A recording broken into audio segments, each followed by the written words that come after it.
For our anniversary, my wife insisted on inviting her friends. That's when her guy best friend who I was meeting for the first time got hammered. "Hey, remember that one time we got wasted?" he slurred, draping an arm over my wife's shoulders. "We ended up taking a bath together. Was that at my place or yours?" A chorus of suggestive whoops and whistles erupted from our friends. My wife, Ava, blushed, her tone more playful than angry. "Dylan, what are you talking about? Look how much you've had a drink." Saying crazy stuff in front of my husband. Dylan shot me a sideways glance. "Hey man, friend are all about having a good time. Loosen up a little." Whoa, Dylan's got stories. "Damn, Ava, you play for keeps and with your husband right here." The eyes of Ava's friends all swiveled to me. I smiled slowly. I placed my knife and fork on the plate, dabbed my lips with a napkin, and then looked at Dylan Hayes. "Since we're all playing for keeps," I paused, letting the words hang in the air. "Then I guess I'll go big tonight, too." I picked up the half-full bottle of Royal Salute from the table, stood, and walked over to Dylan. The smug look on his face hadn't quite faded before a flicker of confusion replaced it. The next second, the heavy glass bottle met his temple with a clean, sharp impact. Crack. The sickening thud silenced the entire private room. Whiskey and blood streamed down Dylan's face. He clutched his head and let out a blood-curdling scream. "Lucas, what the F is wrong with you?" The room exploded into chaos and shrieks. Ava stared for a few seconds, then rushed to Dylan's side. "Dylan, oh my God, are you okay?" She whirled on me, her voice shrill. "Lucas, are you insane? Why would you hit him?" I looked right at her. "It's just a game, right? What's wrong with going big?" I shrugged. "Aren't friends supposed to have a good time?" "Well, now I'm having a good time." She was speechless, so she defaulted to damage control. "We were just drunk back then. Nothing happened. He's just joking around." I pulled a few napkins from the dispenser, walked over to Dylan, and held them out. He flinched away from me, terrified. I pressed the napkins into his hand. My voice as calm and soothing as if I were talking to a child who had misbehaved. "Sorry about that, man. I thought we were all buddies here. We're all just joking around, right? No hard feelings." Beneath the pain and fear, his eyes burned with hatred. Good. Just then, my phone rang. It was my assistant, Leo. I answered, listened for a moment, then announced to the room. "Urgent business at the office. I have to go." I turned and walked out without a backward glance. Behind me, Ava's voice was a desperate cry. "Lucas, you get back here, you bastard." I didn't break my stride, just tilted my head back slightly. "Are you coming or not?" She froze, looking from me to Dylan moaning on the floor. He, clutching his head, couldn't resist a final passive-aggressive jab. "Ava, it's fine. I'm fine. You should go with your husband. Don't make him angry." Ava grit her teeth, grabbed her purse, and followed me out. The ride home was thick with a tension that felt like it could shatter glass. The reek of alcohol filled the car as she, slurring through a fresh wave of tears, kept insisting it was no big deal. No big deal. My knuckles were white on the steering wheel. The guy tells me to my face he took a bath with my wife and it's no big deal. I didn't say a word. Half an hour after we got home, Ava emerged from the bathroom, her eyes puffy and red. "Lucas, what is your problem? Today is our wedding anniversary. Did you have to ruin it like this? You've completely humiliated me." I looked at her, my voice flat. So, she did remember what today was. Your humiliation. My question stopped her for a second, but she quickly found her footing. "Did you have to hit him that hard? He's got a huge gash on his head. He needs stitches." Her voice rose. "He's my only guy friend. What more do you want? Do you want to drive away everyone in my life until you're satisfied? Is that how much you need to control me?" I finally lifted my eyes to meet hers. "So, let me get this straight. He's allowed to casually humiliate your husband, and I'm supposed to smile and applaud him for it." "That's not what I meant," she shot back, launching into a tantrum, her goat tactic. "But he's my best friend. We grew up together. Why can't you just be the bigger person?" I stood up and walked toward the study. I had no interest in listening to this pointless noise. "You have one night," I said, pausing at the door. "One night to figure out exactly who humiliated whom." Just before the door clicked shut, I added one last thing. "And if you can't figure it out, then don't bother." The next day, Ava's text was a complete reversal. "Honey, I was so wrong last night. I booked a table at your favorite steakhouse.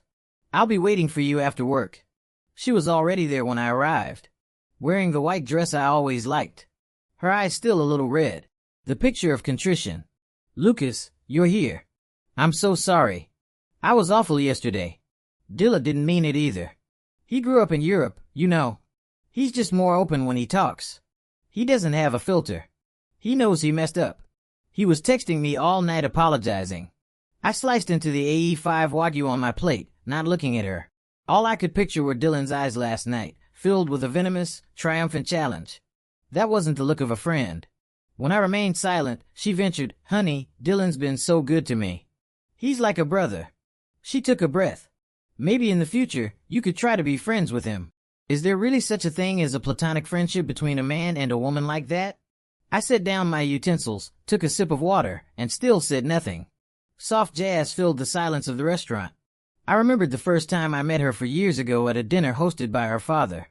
She was wearing a white dress then too, quiet, sitting in a corner, her eyes clear and filled with a mix of admiration and curiosity for me, the up-and-coming tech mogul.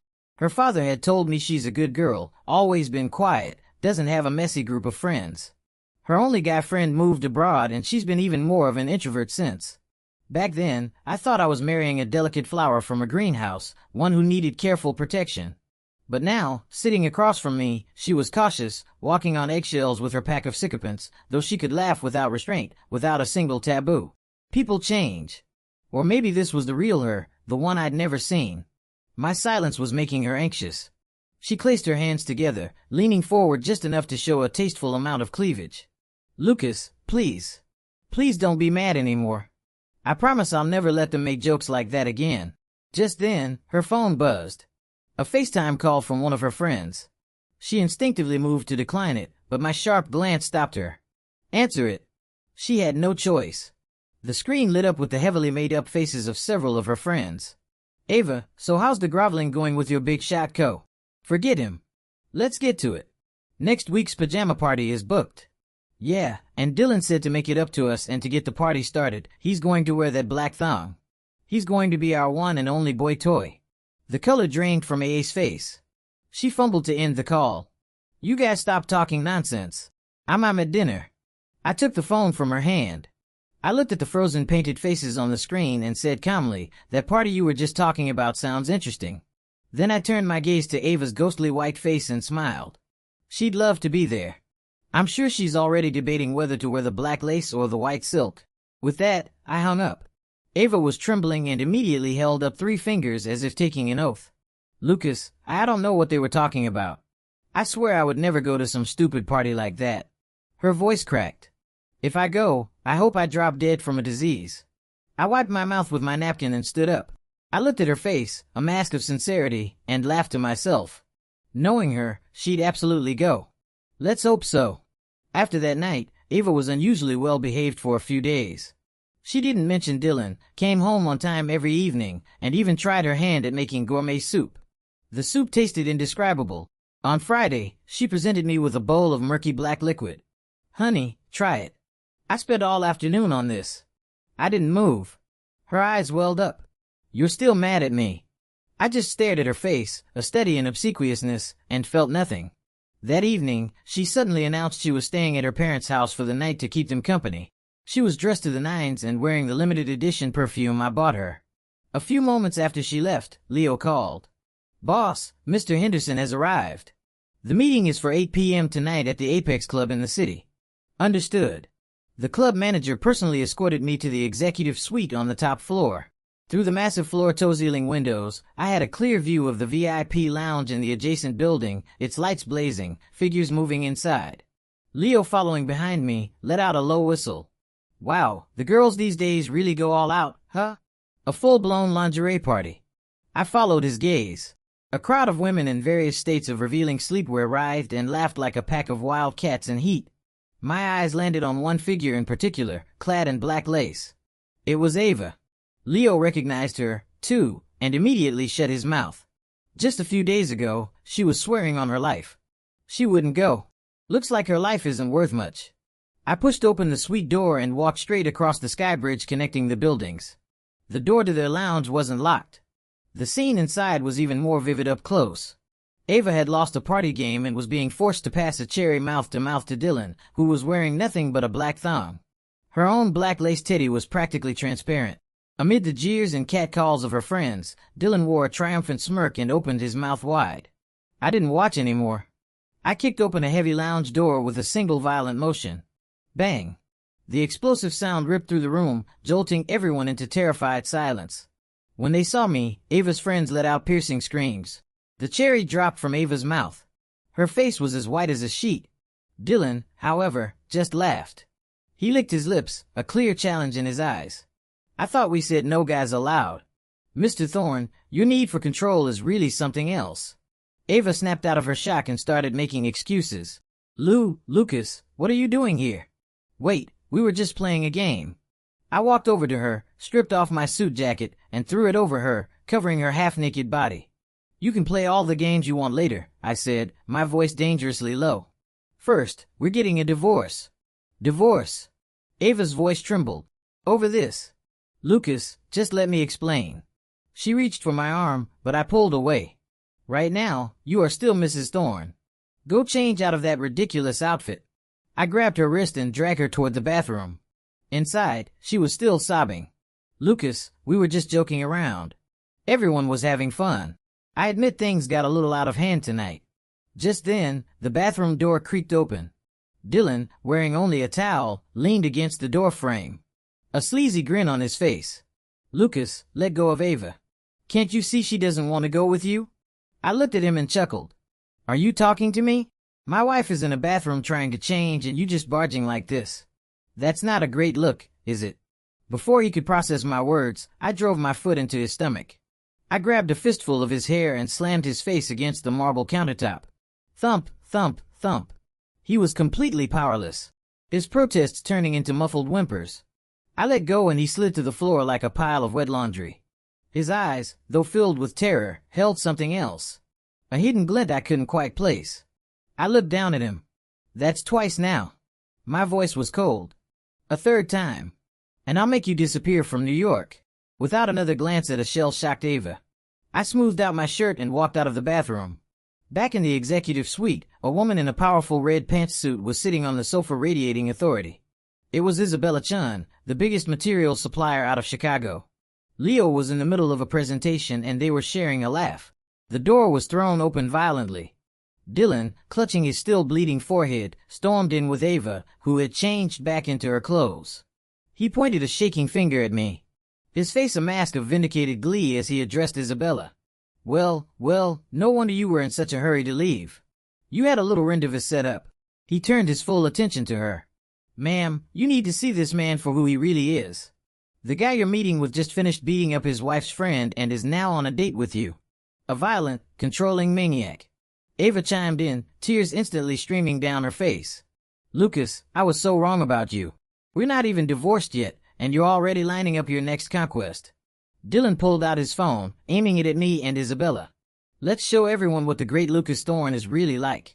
The man who pretends to be so above it all, cheating on his wife right in front of her. I just smiled. I ignored him and turned to Isabella. My apologies, Miss Chun. A small domestic issue. Please excuse the interruption. Then I gave Leo a look. He understood immediately. Mr. Reynolds, he said into his phone, his voice sharp. This is Leo Chun, Mr. Thorne's executive assistant. Is this how the Apex Club handles client privacy? Letting just anyone barge into a confidential business meeting with Mr. Thorne? He paused. If you can't handle this, I imagine New York City will soon find it has no need for the Apex Club. The voice on the other end was frantic. Mr. Chun, Mr. Thorne. A misunderstanding. A complete misunderstanding. I'm on my way up to handle it personally. Seconds later, the club manager, followed by several large security guards, tumbled into the suite. He bowed repeatedly to me, his face slick with sweat. Mr. Thorne, I am so sorry. This was a failure of our security. Rest assured, I will give you a satisfactory resolution. He spun around and barked at the guards. Give me their phones. The guards moved in. Amid Dylan's protests, they snatched his phone, threw it to the ground, and crushed it under a heavy boot. Ava went ballistic. What are you doing? What gives you the right to destroy our property? She pointed at me. Lucas, you can conduct your business. I won't stop you, but you have to apologize for having them attack us. I was about to respond when Isabella, who had been silent until now, slowly set down her wine glass. She looked at Ava, a slight smile on her crimson lips. Sweetheart, if you want to handle a man like Lucas Thorne, tears and tantrums aren't going to cut it. Her gaze was dismissive. Your little act wouldn't even get you a seat at the table. She then turned back to me, extending a hand. Mr. Thorne, your family drama is certainly entertaining, but I'm more interested in our partnership. A pleasure doing business with you, I said, shaking her hand. Beside us, Leo adjusted his glasses and murmured just loud enough for everyone to hear. It appears we'll need to find a new first lady to give the keynote at next year's company gala. The blood drained from Ava and Dylan's faces. That kid, he gets me. I stood to escort Isabella out. Leo, take care of this. I want to clean up before I get home. Ava was still screaming as I left. Lucas, don't you walk away from me. You explain yourself. I didn't look back. I was pouring myself a drink at the villa when less than 10 minutes later, Ava returned. Leo had clearly handled things and sent her home. She didn't come in crying. She came in furious. Lucas, you went too far. How dare you embarrass me like that in public? She yelled. You're carrying on with that Sean woman behind my back, and I haven't said a word, but I can't have some fun with my friends. You can flirt with your female clients, but I can't even have a guy friend.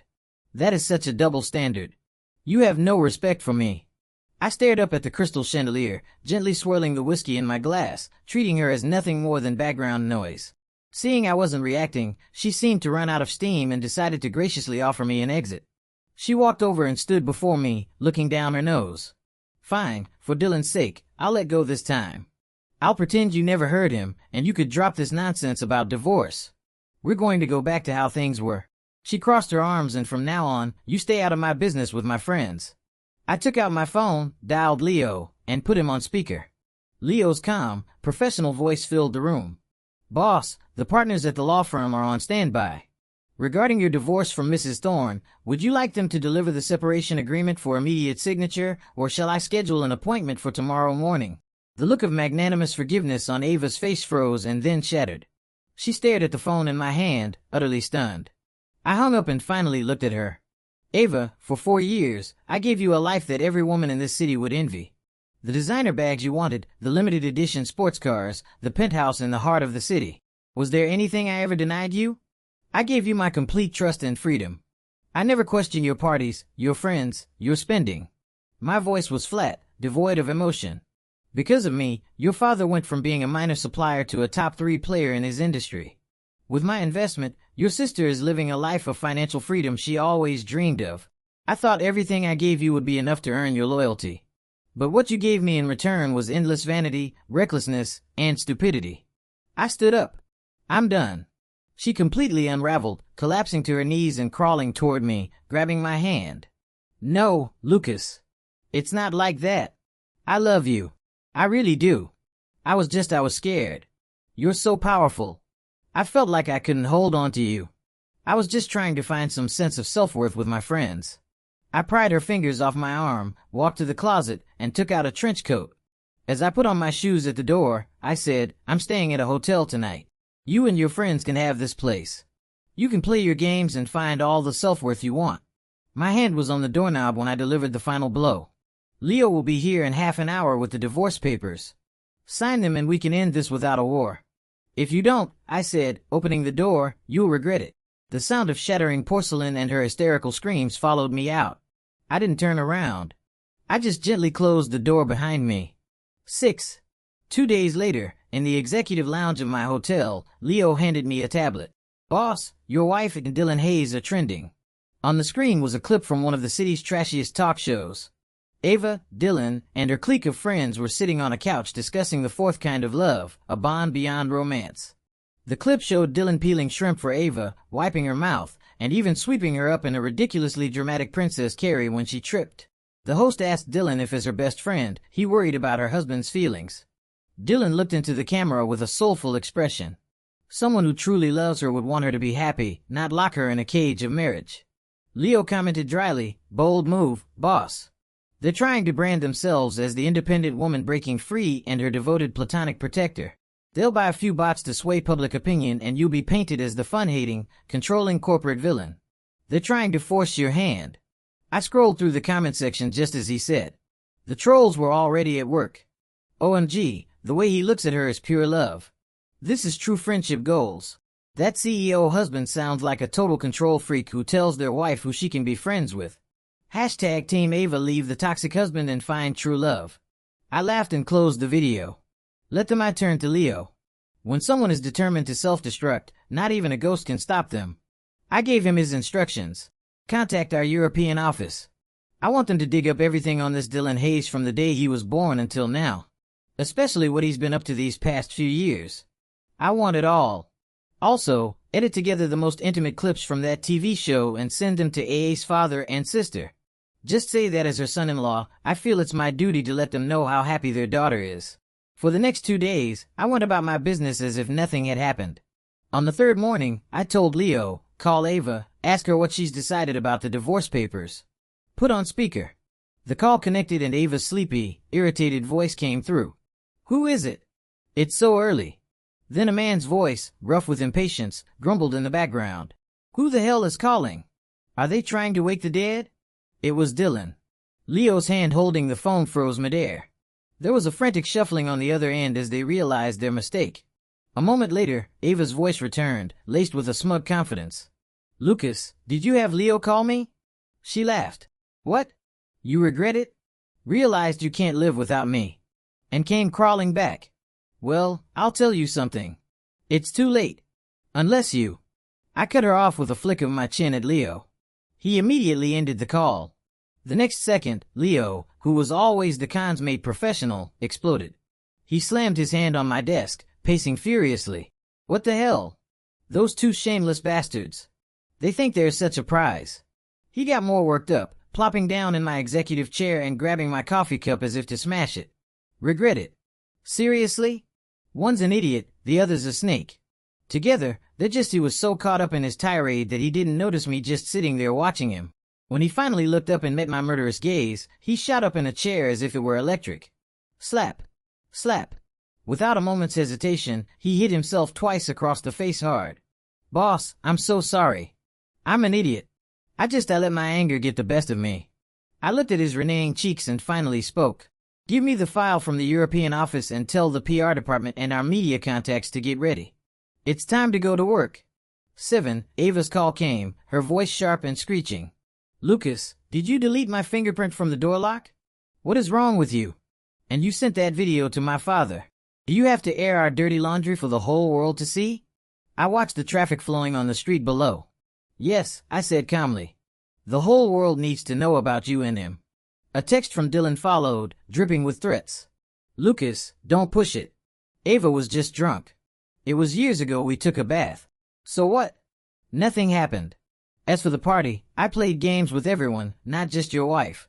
What are you so jealous about? I replied with 2 words. Check TMZ. Less than 2 minutes later, another text arrived. You son of a, __, you had me investigated. That afternoon, a bombshell story dropped across every major entertainment news outlet and social media platform. Shocker. Breakout reality star Dylan H., exposed from massive gambling debts, serve as high-end gigolo for wealthy women in Europe.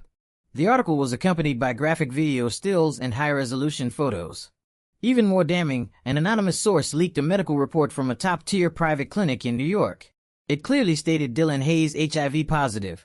After the story broke, Ava's friends group chat went nuclear. Everyone was frantically tagging her at Ava Miller. You knew, didn't you? You knew. And you brought him around us.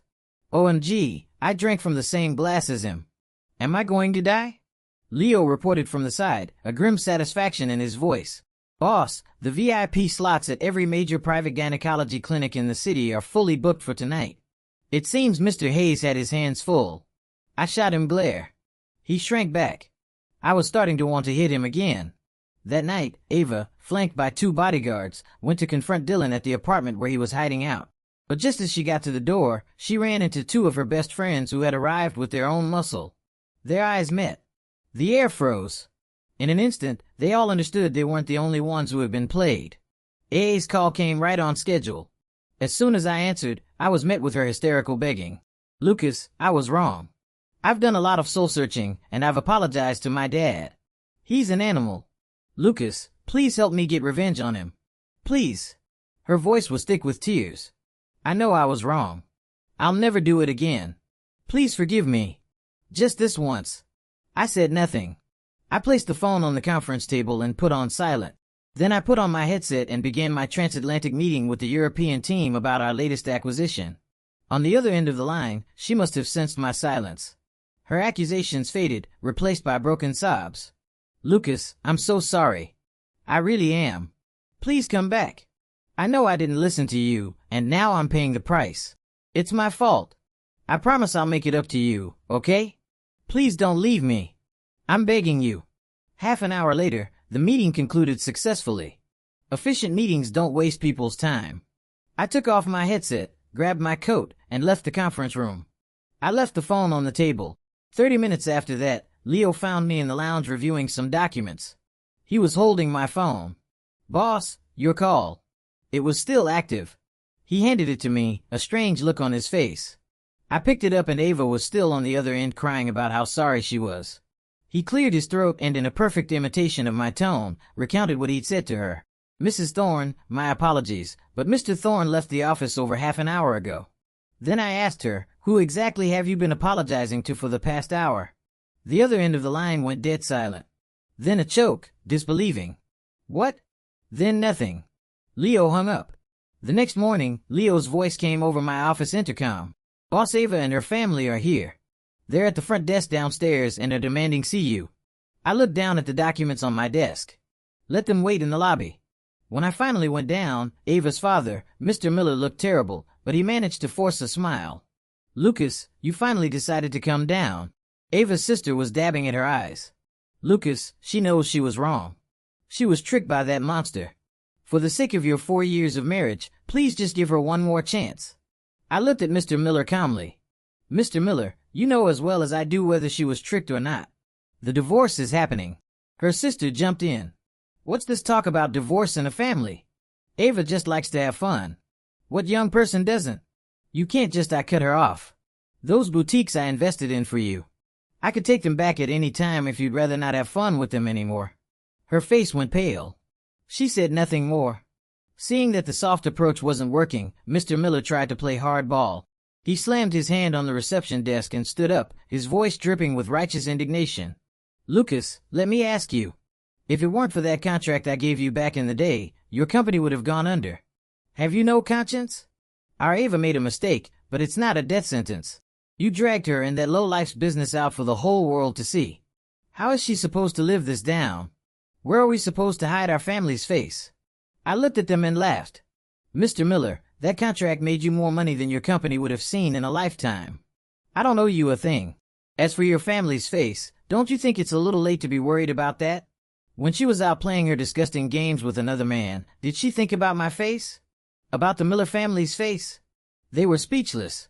Ava completely panicked, felt her knees, and grabbed my legs. Lucas, please don't divorce me. I'll do whatever you say from now on. Mr. Miller, seeing his pleas were useless, resorted to making a scene. I don't care if you don't forgive Ava today. I'm not leaving your company. I'll make sure everyone sees how Lucas Thorne repays kindness by driving his own wife to her death. I ignored them and turned to Leo. It's about time. Play it. My voice was cold. Let's let everyone see exactly why I'm doing this. Leo nodded. A moment later, the massive 3D high curved LED screen in the company lobby flickered to life. Playing on it was crystal clear security footage from the Apex Club. Ava and her lace teddy passing a cherry from her mouth to Dylan's. The club may have been private, but my money was persuasive. The entire lobby fell into a dead, shocked silence. Every employee, every visitor stopped in their tracks, their faces turned up toward the giant screen in disbelief. Ava let out a desperate shriek. Don't play it. Turn it off. Turn it off. She tried to cover the screen, but it was hopeless. She just crumpled to the floor, sobbing. I walked over to her slowly, deliberately. I pulled the wedding band from my left ring finger, the one I had worn for 4 years. I tossed it into the decorative grate of a nearby water feature. Now we're even.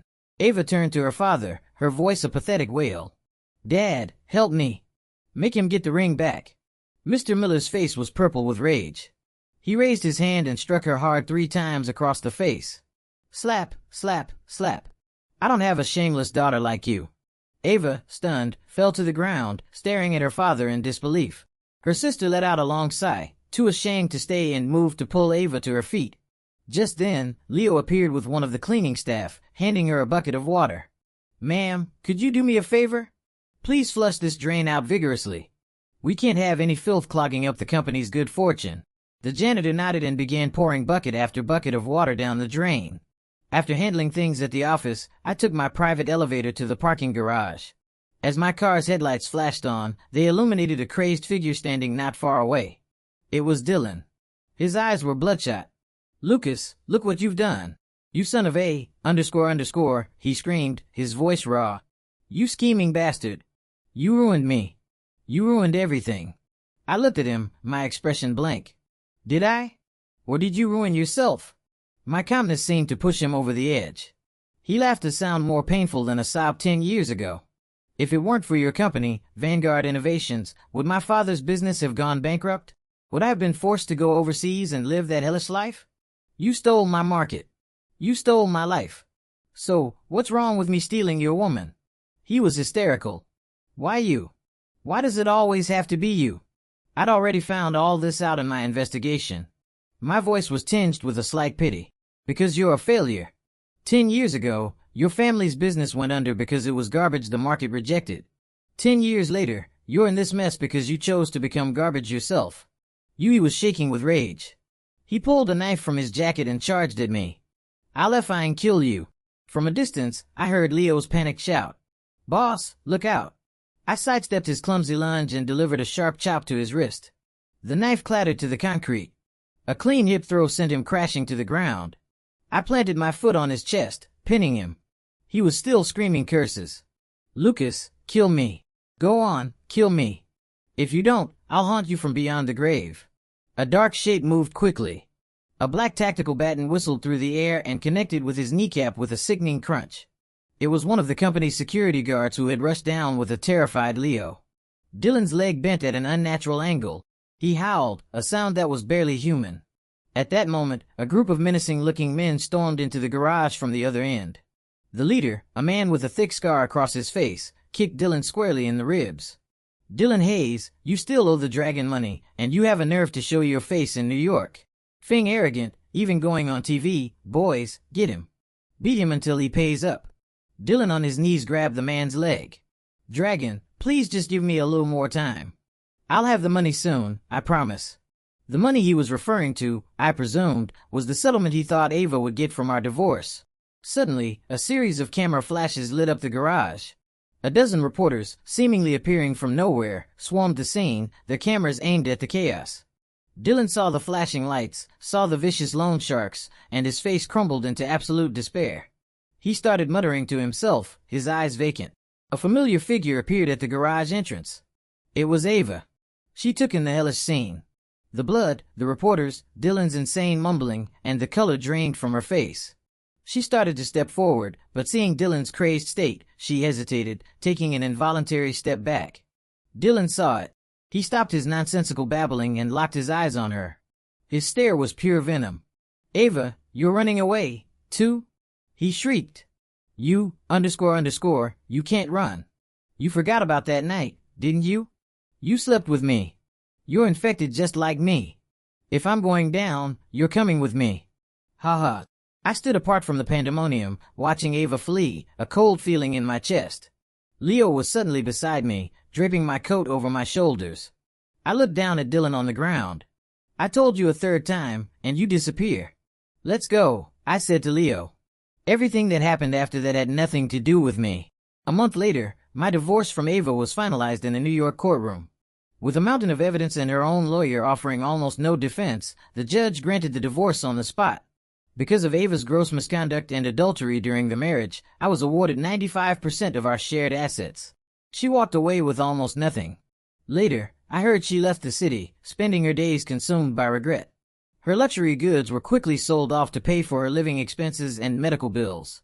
Mr. Miller's company, having lost Vanguard Innovations as its biggest client and reeling from the public scandal, saw its stock plummet into bankruptcy. My investment in her sister's boutiques was pulled and they shut down soon after. Dylan was diagnosed with an acute stress-induced psychotic disorder and committed to a psychiatric hospital.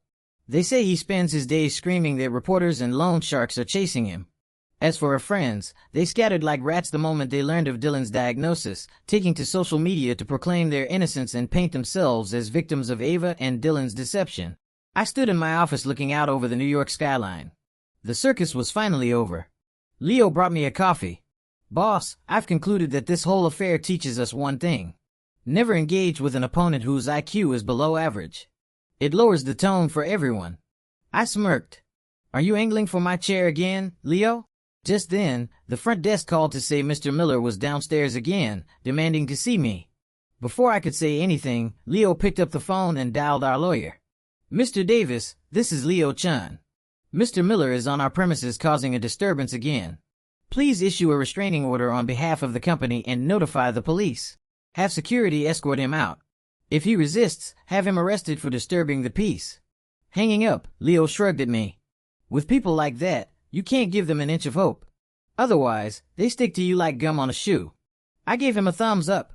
Nicely done. I'll add an extra 0 to your year-end bonus. My personal phone rang. It was Isabella Chun. Lucas, the European lab acquisition is complete. Care to join me for a celebratory dinner? I looked out the window. The sun was shining. It would be my pleasure. After I hung up, I looked at Leo. You little schemer. You've been trying to set me up with your sister this whole time, haven't you? He froze, a bead of sweat instantly forming on his forehead. His face was a mask of pure panic. Boss, what did you find out? But she was my sister.